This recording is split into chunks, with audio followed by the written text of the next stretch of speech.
संसद के लिहाज से आज की सबसे बड़ी खबर है कि सरकार अब बजट पर चर्चा नहीं चाहती और गिलोटिन के जरिए पास करवाना चाहती है विधेयक। गिलोटिन वो प्रक्रिया है जिसमें सरकार किसी भी विधेयक को बिना किसी चर्चा के जल्दबाजी में पास करवा सकती है।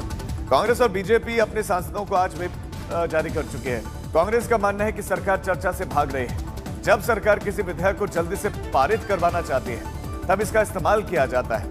केंद्रीय वित्त मंत्री निर्मला सीतारमण ने 1 फरवरी को बजट पेश किया था।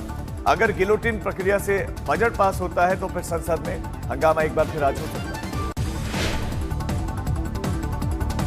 बेंगलुरु में आरएसएस की अखिल भारतीय प्रतिनिधि सभा की 3 दिवसीय बैठक आज से शुरू हो रही है। इसमें बांग्लादेश को लेकर प्रस्ताव पास हो सकता है। बांग्लादेश में हिंदुओं की हालत को लेकर टिप्पणी हो सकती है। अखिल भारतीय प्रतिनिधि सभा की यह बैठक है और इसमें आरएसएस के 32 संगठनों के पदाधिकारी भी हिस्सा ले रहे हैं। बीजेपी की तरफ से पार्टी अध्यक्ष जेपी नड्डा और संगठन मंत्री बीएल संतोष इसमें शामिल होंगे और इन 3 दिनों के दौरान कार्यकारी समिति बांग्लादेश पर प्रस्ताव पारित करेगी और आरएसएस शताब्दी समारोह पर विचार करेगी। हिंदू जागृति को लेकर इसमें विशेष चर्चा हो सकती है। नागपुर हिंसा का बांग्लादेश कनेक्शन सामने आया है। साइबर सेल का दावा है कि 140 सोशल मीडिया पोस्ट की पड़ताल हुई। इसमें से कुछ एक बांग्लादेशी अकाउंट्स हैं। पुलिस को दंगा ब्रिगेड की टूल किट मिल गई। सोशल मीडिया पर एक के बाद एक कई पोस्ट किए गए थे जिसमें नागपुर में माहौल बिगाड़ा गया। आजम पटेल, शोएब फारूक, जाकिर अली, शानो कुरैशी, सयाज अजीज, मियां भाई, मोहम्मद शहजाद के नाम पर बने हुए अकाउंट्स पर औरंगजेब की प्रतीकात्मक कब्र के साथ इस्लाम से जुड़े हुए चिन्ह को जलाने का दावा किया गया। भड़काऊ पोस्ट किए गए। चंद घंटों के भीतर 100 से ज्यादा पोस्ट के जरिए झूठी जानकारी को सोशल मीडिया पर फैलाया गया। बांग्लादेश से ऑपरेट हो रहे फेसबुक अकाउंट की पहचान हुई है जिसमें नागपुर में बड़े पैमाने पर दंगे भड़काने की धमकी दी गई। औरंगजेब की कब्र को लेकर जमकर सियासत और बयानबाजी हो रही है। एक तरफ कब्र की सुरक्षा में इजाफा किया गया, दूसरी तरफ इसकी चर्चा महाराष्ट्र से बाहर निकलकर कई सूबों में पहुंच गए हैं। कई हलकों से अब ये मांग जोर पकड़ रही है कि औरंगजेब की कब्र को तो हटा देना चाहिए या फिर इसका एएसआई संरक्षित टैग छीन लेना चाहिए।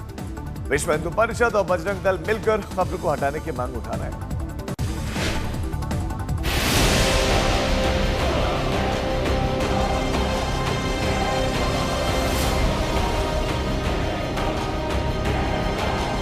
महाराष्ट्र में औरंगजेब की ये कब्रगाह इतनी चर्चा में कभी नहीं रही।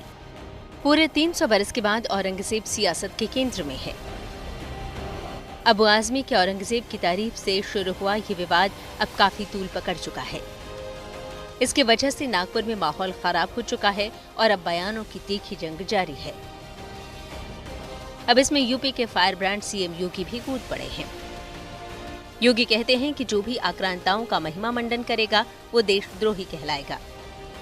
किसी भी आक्रांता को महिमा मंडन नहीं करना चाहिए। आक्रांता का महिमा मंडन का मतलब देशद्रोह की नींव को पुख्ता करना और स्वतंत्र भारत ऐसे किसी देशद्रोही को स्वीकार नहीं कर सकता है जो भारत के महापुरुषों को अपमानित करता हो, उन आक्रांताओं का महिमा मंडन करता हो जिन आक्रांताओं ने भारत की सनातन संस्कृति को रौंदने का कार्य किया था। बीएचपी और बजरंग दल औरंगजेब की कब्र को हटाने के लिए लगातार मुहिम छेड़े हुए है। अब बाबा रामदेव ने भी औरंगजेब की कब्र को हटाने की हिमायत की है। गुलामी की निशानियां कोई संजो के नहीं रखता है, जितनी मिट जाए उतनी अच्छी है। इसके लिए किसी भी प्रकार से कोई हिंसा हो ये तो हम नहीं चाहते, लेकिन शांतिपूर्ण ढंग से गुलामी की सारी निशानियां मिटनी चाहिए। जाहिर तौर पर यह सियासत अभी और बढ़ेगी। इस बीच औरंगजेब की कब्र वाले इलाके को नो ड्रोन जोन घोषित करके यहाँ सुरक्षा बढ़ाई गई है। ब्यूरो रिपोर्ट, आज तक।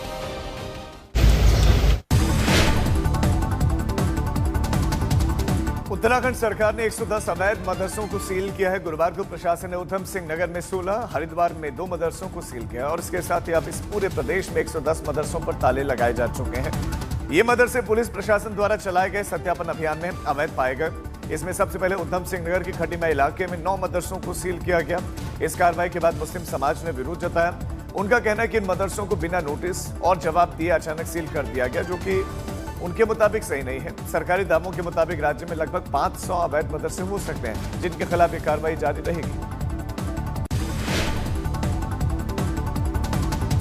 पश्चिम बंगाल में रामनवमी को लेकर जबरदस्त सियासत और बयानबाजी चल रही है। बीजेपी और ममता बनर्जी की पार्टी जहां हिंदू हिंदू पोस्टर्स लगा रहे हैं, वहीं बीजेपी ने इस रामनवमी में 1 करोड़ हिंदुओं की शोभा यात्रा का लक्ष्य रखा है। बीजेपी के पोस्टर में लिखा जा रहा है कि हिंदू हिंदू भाई भाई, 26 में बीजेपी ही चाहिए। एक पोस्टर में लिखा है कि हिंदू हिंदू भाई भाई एक हो जाए, गोली बम और इंसान को मारना बंद किया जाए। टीएमसी के पोस्टर में सवाल किया गया कि हिंदू अगर भाई भाई तो गैस के दाम में छूट क्यों नहीं? हिंदू भाई भाई है तो कोई बंगाली क्यों पूर्ण मंत्री नहीं है? पश्चिम बंगाल की सीएम ममता बनर्जी ने अपने विदेशी दौरे से पहले विपक्षी दलों पर उनकी छवि को खराब करने का आरोप लगाया। सीएम ने कहा कि जब कोई नेता विदेश यात्रा पर जाता है तो उस पर हमला करना देश की छवि को नुकसान पहुंचाता है। इस दौरान उन्होंने कहा कि राजनीतिक भिन्नताएं हो सकती हैं, लेकिन किसी भी नेता की विदेशी यात्रा से पहले उस पर हमला नहीं करना चाहिए, क्योंकि वो नेता उस समय देश का प्रतिनिधित्व कर रहा होता है। विपक्ष मेरी छवि को खराब करने की कोशिश कर रहा है, लेकिन इस तरह के हमलों से सिर्फ देश की छवि को ही नुकसान होता है। छत्तीसगढ़ नक्सली ऑपरेशन में 30 नक्सली ढेर कर दिए गए हैं। बीजापुर और कांकेर में नक्सलियों के खिलाफ ये कार्रवाई की गई। मुठभेड़ में मारे गए नक्सलियों के पास से बड़ी मात्रा में हथियार बरामद किए गए। इस कार्रवाई में एक जवान भी शहीद हो गया। इंद्रावती नदी के आसपास के इलाकों में सुरक्षा बलों ने बड़ा ऑपरेशन चलाया। पहली मुठभेड़ दंतेवाड़ा बीजापुर बॉर्डर पर हुई, दूसरी कांकेर नारायणपुर सीमा पर हुई। बीजापुर में 26 और कांकेर में 4 नक्सली मारे गए, जबकि 2014 के बाद से ही मोदी सरकार ने नक्सलवाद को खत्म करने का जो अभियान चलाया वो अब अपने अंतिम चरण में पहुंच गया है। के बच्चों की जिंदगी बर्बाद न हो, वो बंदूकें लेकर जंगलों में भटकने की आदि न बन जाए, इसलिए मैं आपके बच्चों की रक्षा के लिए हर मां को वादा करता हूं, मैं माओवाद नक्सलवाद को जड़ों से उखाड़ पर फेंकूंगा। इसमें हमने राज्यों के साथ सहयोग के साथ साथ पुलिस बलों के साथ उच्चतम टेक्निकल सहयोग, एनटीआरओ से लेकर बाकी सारी एजेंसियों की मदद उनके लिए उपलब्ध कराई, और इसके साथ साथ राज्य पुलिस के साथ हमने संकलन बनाया और कई जगह 4-4 राज्यों की संयुक्त पुलिस टीम भी हमने गठित की, जिससे राज्यों की सीमा का फायदा वो नहीं उठा सकते। कमोबेश 23 दिसंबर से लेकर 24 दिसंबर तक पूरा सिनेरियो बदल चुका है। मैं विश्वास से कह सकता हूं कि 31 मार्च 2026 को यह देश नक्सल समस्या से मुक्ति पालेगा। देशद्रोह के मामले में संभल की अदालत से राहुल गांधी को समन जारी हुआ है। 4 अप्रैल को पेश होने का आदेश दिया गया है। राहुल गांधी की हमारी लड़ाई आरएसएस या बीजेपी से नहीं, इंडिया से, इसी बयान की वजह से उनको नोटिस जारी किया गया है। अपर जिला न्यायाधीश द्वितीय निर्भय नारायण सिंह की अदालत ने हिंदू शक्ति दल की राष्ट्रीय अध्यक्ष सिमरन गुप्ता द्वारा दायर याचिका पर नोटिस जारी किया है। गुप्ता ने कहा कि उन्होंने पहले संभल के जिलाधिकारी और पुलिस अधीक्षक से शिकायत की थी, लेकिन कोई प्रतिक्रिया नहीं मिली।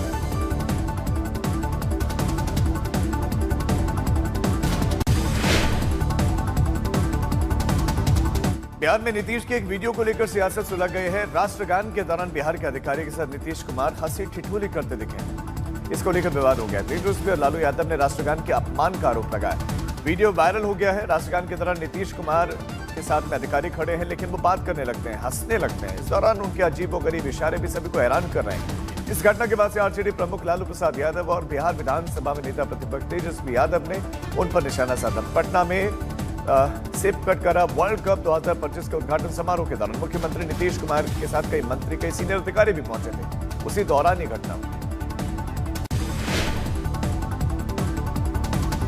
इंडियन यूनियन मुस्लिम लीग की इफ्तार पार्टी में सोनिया गांधी, अखिलेश यादव समेत कई नेता शामिल हुए।